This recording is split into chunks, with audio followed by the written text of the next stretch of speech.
do we want to live longer? Because it is well known that it is jibilli, innate, intrinsic to every human being to want to live longer. So in that sense, we as Muslims, we are no different to the non-Muslims. We also crave to live a longer life. And this is no better exemplified perhaps than the incident that took place with the Prophet of Allah Musa alayhi salatu wasalam. When the angel of death came to him, what did the Prophet do? He punched him in his eye and he wounded him. The Prophet of Allah Musa alayhi salatu wasalam did not want to die. And the angel of death went back to Allah and he said to Allah Almighty subhanahu wa ta'ala, you sent me to one of your slaves who does not want to die. Similarly, when the devil came to our father Adam alayhi salatu wasalam and he tried to convince him to eat from the forbidden tree, how did the devil market the sin? He said to him, هَلْ أَدُلُّكَ عَلَى شَجَرَةِ الْخُلْدِ وَمُلْكٍ لَا يَبْلَى. O Adam, would you like me to guide you to a tree which if you were to eat from it, you'll be given everlasting life? Why did the shaitan say this? Because he knows that it is natural to every creature to want an extension in his or her life. And there is nothing wrong for a person to want longevity in his or her life. So in that sense, we are similar to the non-Muslims in that we too wish to live longer, but we are also very, very different at the same time. Others, they wish to live a longer life for the sake of living in of itself. To eat more, to drink more, to show off more, and to engage in longer bouts of pleasure and entertainment and happiness. And that is why Allah Almighty, He says in Surah Al-Baqarah, speaking about a group of the people of the book, وَلَتَجِدَنَّهُمْ أَحْرَصَ النَّاسِ عَلَى حَيَاةٍ. You will find that they are the greediest of people for life. Haya, any life, even if it's a pathetic one, they are greedy for a life. وَمِنَ الَّذِينَ أَشْرَكُوا. Even more greedy than those polytheists who associate partners with Allah. يود أحدهم لو يعمر ألف سنة وما هو بمزحزحه من العذاب أن يعمر والله بصير بما يعملون. One of them wishes that he is given a life of 1,000 years, and even if he is given a life of 1,000 years, it wouldn't push him or her away from the punishment of Allah that is coming their way. Allahu Akbar. So we are the same, we wish to live longer, but the reason behind our wishing to live longer, this is what differentiates us from others. The reason why a Muslim wants to live longer is not to eat and drink and to play and have fun, because he sees every second as another opportunity to gain more hasanat, to add more good deeds to his scales of good deeds. And it is for this exact reason that the Prophet ﷺ would say to the man who came to him asking him, أَيُّ النَّاسِ خَيْرٌ, who is the best of all people, as Abi Bakr narrates and was reported by At-Tirmidhi in his Sunan. أَيُّ النَّاسِ خَيْرٌ, who is the best of all people? Do you know what he said to him? He says, مَنْ طَالَ عُمُرُهُ وَحَسُنَ عَمَلُهُ. The best of all people is a person whom Allah Almighty gives a long life and his good deeds, they only become better. He said, وَأَيُّ النَّاسِ شَرٌ, and who is the worst of all people? He said to him, مَنْ طَالَ عُمُرُهُ وَسَاءَ عَمَلُهُ, the one who lives a long life and his deeds only become worse and worse. This is the worst of all people. So yes, we wish to live a good life, a long life, but for the sake of worshipping Allah Almighty. Now, let us ask a question here. What is meant by an extension in a person's life? This is our topic for today, how to live a longer life. We know that the Prophet ﷺ said, as was narrated by Al-Bukhari and Muslim on the authority of Anas, من أحب أن يبسط له في رزقه وينسأ له في أثره فليصل رحمه. Whoever one of you wishes that Allah Almighty expands his provision, his rizq, his wealth, etc., and he wishes that Allah gives him a longer life, then let him or her establish their ties of family. Upholding your family ties extends your life. This is an example. Okay, what does it mean to live a longer life? Because we need to know this answer. We need to know what it is to live a longer life. Why do we need to know this question before we finish off this point? Because our lives are much shorter than those who came before us. We know that Allah Almighty sent the Prophet of Allah Nuh to his people, and he gave them da'wah for 1,000 years except 950 years. And that's just the duration of the da'wah, not the duration of how long he was with his people. So they lived for hundreds of years. And you can imagine therefore that the opportunity they had to worship Allah is far longer than ours. You can imagine, subhanallah, a bereaved mother back then, whose child dies at a young age according to her, and they say to her, subhanallah, how old was he when he died? And she would say, he was very young, subhanallah, he was only 450 years. As an example. So they lived much longer than we did. We only live how long? 50, 60, 70, 80 years. Ibn Majah and Tirmidhi narrate in their Sunan on the authority of Abi Hurairah that the Prophet ﷺ said, أعمار أمتي ما بين الستين إلى السبعين وأقلهم من يجوز ذلك. The average lifespan of my people is somewhere between 60 to 70 years, and it's only a few people who even attain that. So we are at a massive disadvantage outwardly. And it seems as if we will be the last people to enter paradise, the same way we are the last of all nations to walk the earth. This is not correct, and it couldn't even be further away from the truth. But add to the problem another problem. 60 to 70 years is the average lifespan of a person, correct? This is the entire lifespan of a person. As for the lifespan of, or the age of productivity, within that 60 or 70 years is even shorter. So if you live up to 60 years old, for example, take away 20 years of that straight away, a third, because a third of it goes to sleep. If you're sleeping 8 hours a day, that's 8 out of 24, that's a third of your day, it's gone to sleep. So from that 60 years, remove from it 20, that's gone to sleep. You're left with now 40. Even that 40 can be trimmed down once again, take away from it 15. Which 15? The first 15 of your life. For the vast majority of people, it's spent in play, in amusement, boys chasing girls, girls chasing boys, causing trouble, adolescents trying to discover who you are, attitude problems. This is usually a summary of the majority of people's first 15 years. So take away from the 40 yet another 15. You're left with how much? 25 years. And from that 25 years, you can cut from it even more. Because we spend in our day, we have to eat, we have to drink, we have to use the bathroom, we have to bathe, we have to engage in other necessities of life. Take away from that perhaps another 2 or 3 years. You're left with about what? 22 years worth of productivity. And then take away from that all of the other time wasting things that we do.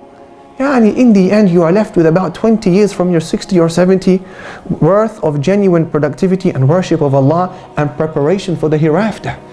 So we are seemingly at even a greater disadvantage. I hope you see with this foundation, brothers and sisters, why we have chosen the topic of today, how to live longer. We need this as Muslims of the 21st century more than any other nation who came before us. So back to the hadith. Whoever of you wishes that Allah Almighty increases his rizq, his provisions, and extends his life, let him uphold his family ties. What does it mean to live a longer life? There are 3 famous opinions that belong to the scholars of Islam, and I'm going to relate them to you. The first of these opinions is that what it means that Allah Almighty will extend the person's life is al-dhikrul hasan, that people will speak good about you after you die. So because of the good deeds that you have done in your life, and the good that you have offered to others, and the positive impression that you have left in the world behind you, people continue to praise you even after you're 6 feet under. So it's as if you haven't died. كَأَنَّهُ لَمْ يَمُتْ. This was mentioned by Imam al-Nawawi rahimahullah. He says it's the opinion of Al-Qadi Iyad. Imam al-Nawawi then says لَكِنَّهُ ضَعِيفٌ أَوْ بَاطِلٌ. But it is a weak opinion, or we can say, as Imam al-Nawawi said, it is totally false. There is a second opinion of what it means to live longer, that the scholars uphold. They say it means that Allah Almighty will place barakah, blessing in your life. Therefore, you are able to achieve within your 60 or 70 or years or so what a person who is devoid of barakah is unable to achieve. Is this clear? And this is why Abdullah ibn Abbas, the companion, he defined barakah, blessing, as al-kathratu fi kulli khayr. Barakah is an abundance in everything in that which is good. It is an abundance in everything in which there is good. So if Allah Almighty places barakah in your mind, or barakah in your wealth, or barakah in your health, or barakah in your time, or barakah in your children, you are able to achieve and produce more with these things than another person who is devoid of barakah. So for example, you wake up in the morning and you want to pray early before Salatul Fajr, your body helps you with that because you have barakah in your body. And you want to spend on your family and spend on the masjid and spend on the da'wah, your wealth says, here, take, give, because Allah has placed barakah in your wealth. You want to make time to call your ties of your family ties and to visit your friends, to visit your mother and father. There is time in that as well. If you want to also read your daily portion of the Quran, to memorize from it as well, to do some social activities, if you want to, subhanAllah, there is time and health and strength and an ability to do all of it because you have barakah. And there may be another person next to you who is from your country, from your race, and he lives the exact same amount of days, minutes and seconds as you do, but he wakes up in the morning, he has breakfast, he goes to work, he comes home, he sleeps, and he wakes up the next morning, he has breakfast, goes to work, comes home, has dinner, sleeps, and subhanallah, 20, 30 years of his life pass by, and he says, Ya Rabbi, what have I done with my life? There is no barakah. So the second scholarly opinion says that what is meant by a person will live longer if he does certain things that we're going to describe, it means that Allah Almighty will plug in this miraculous secret ingredient called barakah in your life and time and health and children, etc. A third opinion as per what an extension of a person's life means, and this was the opinion of many of the companions and many of the scholars, past and present, they say it means a literal, physical extension of your life. In other words, instead of living 50 years, 60 years, because of certain things that you do in your life, that is erased, and you are given another 20, 30, 40 years added to your life. A physical, literal extension to your life. There is a question that poses itself here, however, and that question says, hold on a minute, how can we be given this type of extension in our lives if our lives are already predetermined?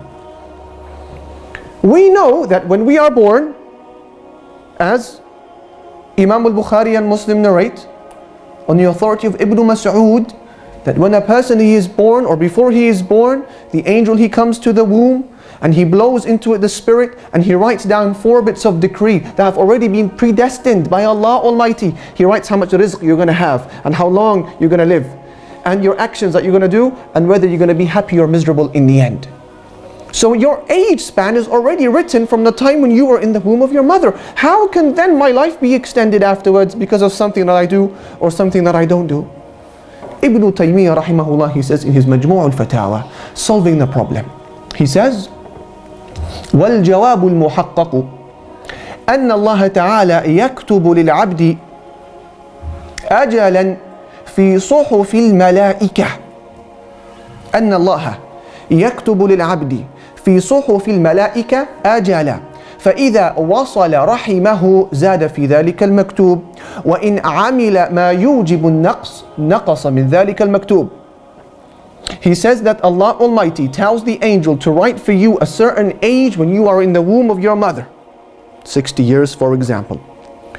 Therefore later on in your life, if you do something that qualifies you to live longer, Allah Almighty tells the angel to wipe away the 60 years and add on to it an extension, 70, 80 years for example. If however this person does something that qualifies him for a shortening of his lifespan, it is wiped away and the shorter life is written. Therefore the changing that takes place is where? The editing takes where? In the scrolls of who?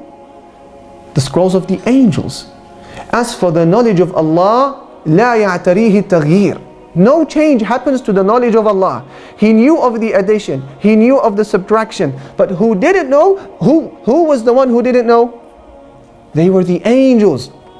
This is why Allah Almighty says in the Quran, يَمْحُ اللَّهُ مَا يَشَاءُ وَيُثْبِتُ وَعِنْدَهُ أُمُّ الْكِتَابِ. Allah Almighty wipes away and He confirms as He wishes, and with Him is the mother of the book. Does this make sense? Allah Almighty wipes away or He confirms what He wishes, and with Him is the mother of the book. And this is why Umar ibn al-Khattab radiallahu anhu, he understood this meaning. And he would say in his dua, Allahumma in kunta katabtani shaqiyya famhuni waktubni sa'ida fa innaka tamhu ma tasha'u wa tuthbit. O Allah Almighty, if you have written me as somebody who is wretched and would have lost, I ask you to wipe that away, O Allah, and to write me as a person who will be successful, because you wipe away and you confirm as you wish. So the wiping away or the confirmation happens where? To the scrolls of the angel. As for the knowledge of Allah Almighty, this does not change. Whether there is change in Al-Lawh al-Mahfuz, the preserved tablet with Allah, some of the scholars say it changes, other scholars they say it doesn't change. Ibn Taymiyyah says Allah subhanahu wa ta'ala knows best. Is this clear? So this is the third opinion. A literal, physical extension to your life. Now, regardless of which of these opinions we're going to work with, there are a few things that we do know will happen for sure. We know that we're going to die.